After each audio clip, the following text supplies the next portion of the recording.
이 가격하고 비교를 해보면은 청약보다는 차라리 급급매를 잡는 게 훨씬 더 유리한 입장입니다. 안녕하세요, 닥터 부자 아빠입니다. 오늘 제가 말씀드리고 싶은 주제는요, 한은에서 빅스텝을 단행을 했습니다. 금리를 다시 한번 또 인상을 했어요. 근데 역설적으로 무주택자 입장에서는 22년 하반기부터 내년 상반기까지 계속 큰 기회가 오고 있다라는 주제로 좀 말씀을 드려보도록 하겠습니다. 경기가 지금 되게 불황이고 금리도 오르고 이런 상황인데 무슨 기회가 오고 있냐라고 하시는 분도 계시겠지만은 사실 좀 상대적인 거죠. 무주택자 같은 경우에는 아예 자산이 없으신 분이죠. 지금과 같이 테이퍼링을 하고 금리를 올린다라는 얘기는 자산 가격이 지금 조정을 받고 있고 일부 지역은 하락까지 하고 있는 겁니다. 그러니까 내가 자산이 없으신 분들은 위기가 아니고 아주 큰 기회가 오고 있는 거예요. 근데 문제가 뭐냐면 아예 주택이 없고 자산이 없으신 분들은 지금 시기가 기회인지를 전혀 인지를 못한다는 거죠. 오히려 내가 1주택이 있고 아예 다주택이신 분들은 자산 가격이 어느 정도 좀 조정을 받으면은 되게 이제 매력적인 상품들이 보이죠. 매력적인 지역들도 보이고 매력적인 주택의 가격들이 좀 보이는데 주택이 없으신 분들은 이런 거 시장들을 잘 볼 수가 없습니다. 그냥 이제 관망만 하시죠. 그렇다 보니까 또 다시 이제 기회를 놓치게 되는데 그렇게 하지 마시고 이번 기회를 좀 잘 활용을 하셨으면 좋겠다라고 생각을 해가지고 이런 영상을 좀 촬영을 해보는 겁니다. 판서를 통해서 제가 정리를 좀 해놨는데 설명을 좀 드려보면은 전세가가 지금 하락을 하고 있어요. 금리가 오르니까 전세 대출이 오르잖아요. 그래서 전세를 선호하지 않고 월세를 선호하고 있습니다. 그러니까 월세 가격이 지금 이렇게 오르고 있죠. 근데 월세 가격이 오른다라는 내용은 결국에는 내 거주 비용이 같이 오른다라는 내용이에요. 최근에 좀 물가도 같이 오르고 있죠. 그렇다 보니까 상담을 하다 보면은 내가 1인 가구이든 아니면은 이미 결혼을 해서 가정을 꾸렸던 분들이든 저축률이 너무 낮아요. 이거는 주택을 갖고 계신 분들이나 주택을 가지고 있지 않으신 분들이랑 똑같은 현상인 것 같고, 가장 큰 문제는 주택이 없고 전세나 월세로 살고 계시는데 거주비용이 계속 올라가고 저축을 거의 못한다라는 얘기는 자산을 취득할 수 있는 시점에 자산이 없다 보니까 주택을 또 취득을 할 수 없게 되는 겁니다. 그래서 이제 가난의 사이클에 계속 빠진다라는 거고, 이런 걸 좀 고리를 끊어야 나뿐만 아니라 자녀까지도 가난을 대물림하지 않는 의사결정이 될 거다라는 겁니다. 무주택자분들은 청약을 좀 주로 쉽게 생각을 하시죠. 상대적으로 좀 쉬운 의사결정이니까. 근데 3기 신도시는 제가 여러 번 말씀을 드렸죠. 너무 오래 걸린다. 너무 먼 미래의 얘기다 보니까 이 기회비용을 놓치는 게 너무 많아요. 그래서 3기 신도시는 고려를 하지 않는 게 좋고, 서울을 고려하시는 분들도 보면은 서울 같은 경우 최근에 경쟁률이 낮아졌다라고 하지만은 아직까지 서울은 경쟁률이 높습니다. 그래서 당첨의 가능성도 낮죠. 분양가도 높아요. 예를 들어서 서울의 핵심지도 아니에요. 외곽지에 있는 지역들을 보면은 25평의 분양가가 거의 8억이 넘어가고요. 33평은 이제 9억을 육박을 합니다. 분양가가 굉장히 비쌉니다. 이건 중도금 대출도 안 나올 수도 있고요. 근데 내가 그동안에 자산을 취득하지 않은 사람들이 이런 자금을 마련하는 거는 현실적으로 좀 불가능한 거고요. 그래서 저는 청약은 될 수 있으면은 무주택자 입장에서는 기다리지 않는 게 좋다라고 생각을 하고, 지금 시점에 시장을 보면 이제 급급매들이 좀 많이 나오고 있습니다. 말도 안 되는 가격들의 급급매들이 나오고 있어요. 원래 종전의 신고가를 보면 10억이 넘던 건데 5억까지 내려가 있는 단지도 있고요. 12억짜리인데 6억 후반대에 있는 가격들도 있습니다. 이게 구축이 아닙니다. 거의 신축급인데 이래요.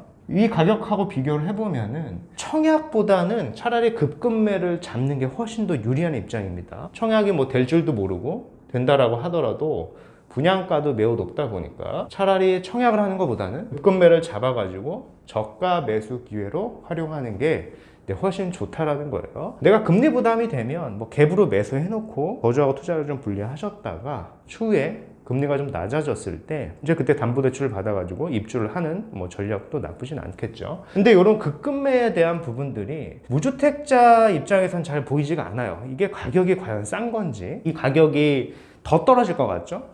근데 현실적으로는 그렇지 않죠. 이 분양가 이하로는 떨어지는 게 쉽지가 않습니다. 이미 이 땅의 가격하고요, 건물의 가격이 있다 보니까 그 이하로 가격이 더 내려가기는 쉽지가 않아요. 그래서 어떻게 보면은 하반기, 늦어도 내년 상반기까지는 무주택자 입장에서는 큰 기회라고 생각을 하는 겁니다. 이런 부분들이 1주택자나 다주택자들은 눈에 잘 보이는데 본인들 주택이 팔리지도 않으니까 어떻게 할 수가 없는 거예요. 그냥 바라만 보고 있는 거죠. 그래서 1주택자는 그럼 어떻게 해야 되느냐? 두 가지 전략이 전략이 있을 것 같아요. 내가 핵심지를 이미 들고 계신 분들은 2주택 전략을 한번 고민을 하는 게 좋겠다. 왜냐하면은 최근에 너무 싼 매물들이 많습니다. 그래서 2주택 전략을 한번 해보시는 것도 좋은 선택지가 될 수 있다라고 생각이 되고요. 이제 반면에 내가 핵심지를 들고 있지 않다 라고 하시는 분들, 그러니까 비핵심지를 들고 계신 분들은 이 비핵심지를 될 수 있으면은 가격을 낮춰서라도 좀 매도를 하시고요. 이 상위급지로 갈아타는 기회로 삼으셨으면 좋겠습니다. 상위급지로 갈아탄 다음에 그 다음에 2주택 전략으로 가는 게 좋아요. 최근에 뭐 예를 들어서 지역적인 특성이죠. 토지거래 허가구역도 묶여 있고 가격 조정을 가장 많이 받고 있는 데가 이제 잠실인 것 같아요. 그래서 잠실을 좀 살펴보시면은 아주 좋은 기회가 될 수 있다고 생각합니다. 다시 상승장이 왔을 때 아주 큰 폭으로 좀 상승이 될 수 있는 지역적인 특성을 갖고 있죠. 그래서 이런 지역들을 좀 눈여겨 살펴보셨다가 좀 상위급지로 갈아타는 전략을 꾀하시는 게 좋다. 그리고 갈아탄 다음에 2주택 전략을 하시는 게 좋겠죠. 근데 내가 비핵심지를 들고 있고 2주택 전략으로 가다가는 다시 상위급지로 갈아타는 건 좀 어려울 수도 있다는 거예요. 다주택자 같은 분들은 가장 고민인 게 보유세입니다. 보유세. 근데 보유세를 고민을 하는 데 있어서 대부분의 분들은 이 매도의 고민을 좀 합니다. 그러니까 보유세가 당장 내가 부담이 되니까 이걸 막 팔 거만 좀 고민을 하시는데 그렇게 하지 마시고 내가 이걸 팔아가지고 어떤 거를 좀 매수를 할지 자산을 좀 옮겨 놓을지를 좀 고민을 하셔야 될 것 같아요. 무슨 얘기냐면 비핵심지는 좀 매도를 하고 이걸 또 핵심지로 좀 바꿔놓는 전략을 하시는 게 좋겠죠. 나중에 조정장이 끝나면 핵심지는 이제 더 많이 오르게 되겠죠. 이런 전략을 하시는 게 맞는 것 같다. 좀 다운사이징 하자. 두세 채를 좀 팔고 차라리 똘똘한 한 채를 마련을 해놓는 게 더 좋은 거죠. 근데 이제 반면에 또 내가 핵심지를 이미 들고 계신 분도 있잖아요. 들고 계신 분들은 내가 핵심지를 또 팔 수도 없어요. 좀 버티다 보면